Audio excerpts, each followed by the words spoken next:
Welcome to today's presentation. We'll be answering the question, when exactly shall a veil of darkness cover the earth, and what events are associated with it? When we look at the three main appearances of the second coming, or the process of the second coming, we find one particular sign that only shows up in association with one of the three appearances. And that sign is a veil of darkness that shall cover the earth. So when you're reading in the standard works and you see the mention of darkness that will cover the earth or the sun not giving its light, etc., you may rest assured that it is speaking of just one of the three main events that make up the second coming. We start with Moses, chapter 7. And the day shall come that the earth shall rest, but before that day the heavens shall be darkened, and a veil of darkness shall cover the earth. So we learn from verse 61 that before the earth shall rest, or in other words, before the millennial day, the heavens shall be darkened, and a veil of darkness shall cover the earth. So this event will be pre-millennial, or another way to put it is it's a sixth seal event. To confirm that we're correct, let's go to Revelation 6 and read. And I beheld when he had opened the sixth seal, and lo, there was a great earthquake, and the sun became black as sackcloth of hair. And what else does the Lord tell Enoch is going to happen? We continue reading.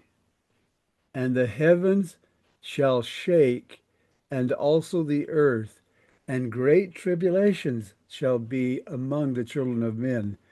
But my people will I preserve. So when these tribulations come upon the earth, what is the Lord going to do? He's going to preserve his people. And the reason the Lord's telling Enoch about this is because Enoch is going to play a key role. From verse 62, we read, And righteousness will I send down out of heaven, and truth will I send forth out of the earth, to bear testimony of mine only begotten, his resurrection from the dead, yea, and also the resurrection of men, and righteousness and truth will I cause to sweep the earth as with a flood, to gather out mine elect from the four quarters of the earth unto a place which I shall prepare, an holy city. So if you were to go back through Moses chapter 7 and read it from the beginning, you'd see that this holy city referenced here is the city of Enoch. It says, that my people may gird up their loins and be looking forth to the time of my coming. In this case, the time of his coming referenced here is the Lord's second appearance, because these events are associated with the Lord's first appearance and are therefore considered to be preparatory, or in other words, these events will prepare the earth and the saints for the events that will happen in Jerusalem. For there shall be my tabernacle, which is another name for the city of Enoch, and it shall be called Zion, another name for the city of Enoch, a new Jerusalem, which is also a name for the new Jerusalem. Now let's add to what we have here in Moses chapter 7 by going to Joseph Smith Matthew and reading, "And again shall the abomination of desolation spoken of by Daniel the prophet be fulfilled. And immediately after the tribulation of those days, the sun shall be darkened, and the moon shall not give her light." So you see, there's the connection already. "And the stars shall fall from heaven, and the powers of heaven shall be shaken. And as I said before, after the tribulation of those days, and the powers of heaven shall be shaken, then shall appear the sign of the Son of Man in heaven. And then shall all the tribes of the earth mourn, and they shall see the Son of Man coming in the clouds of heaven with power and great glory. And whoso treasureth up my word shall not be deceived, for the Son of Man shall come, and he shall send his angels. They will go before him with the great sound of a trump, and they shall gather together the remainder of his elect from the four winds, from one end of heaven to the other." So, and that you see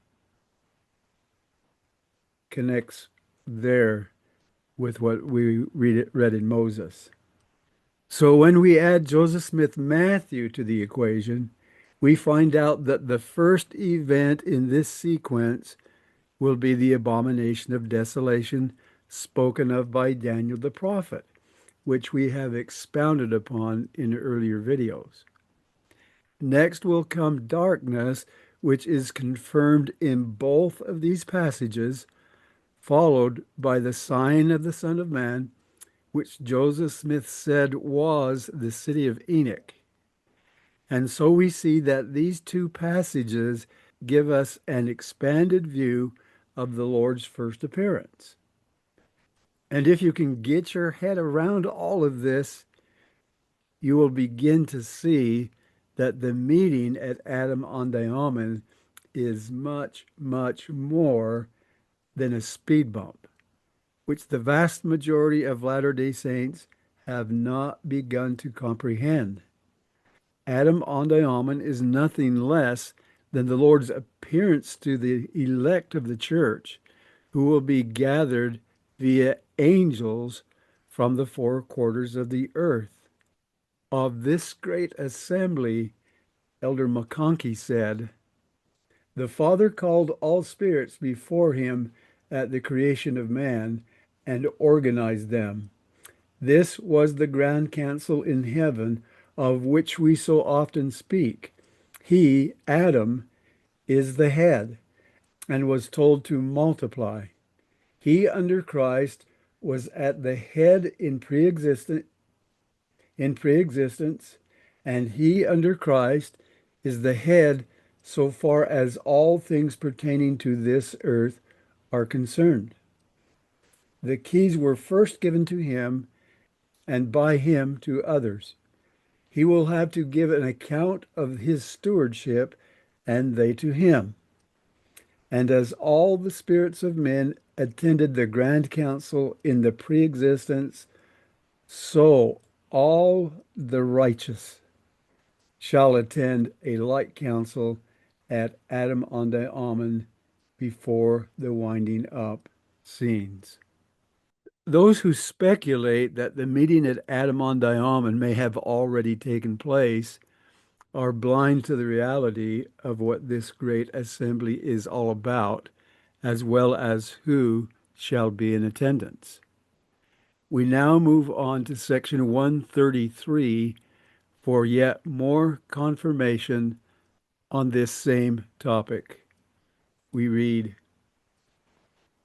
"And it shall be said, Who is this that cometh down from God out of heaven with dyed garments, yea, from the regions which are not known, clothed in his glorious apparel, traveling in the greatness of his strength?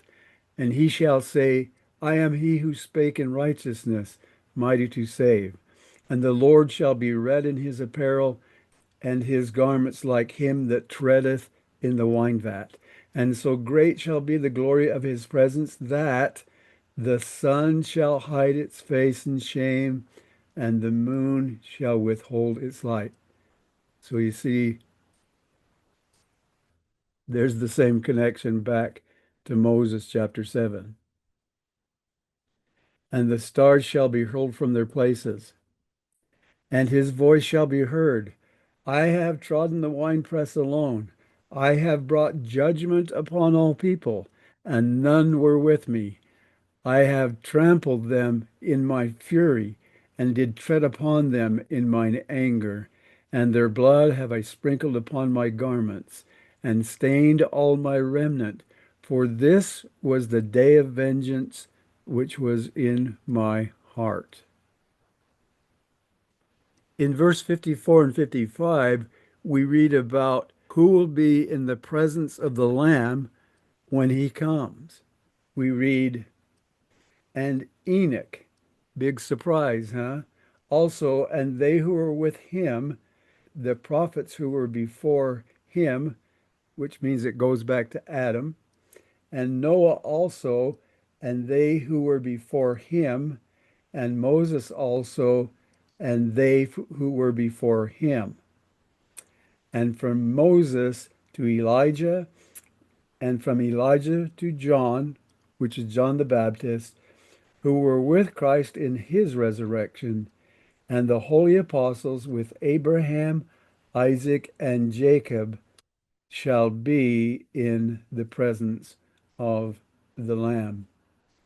So you see how important this mission is that is given to Enoch, and the importance of the city of Enoch.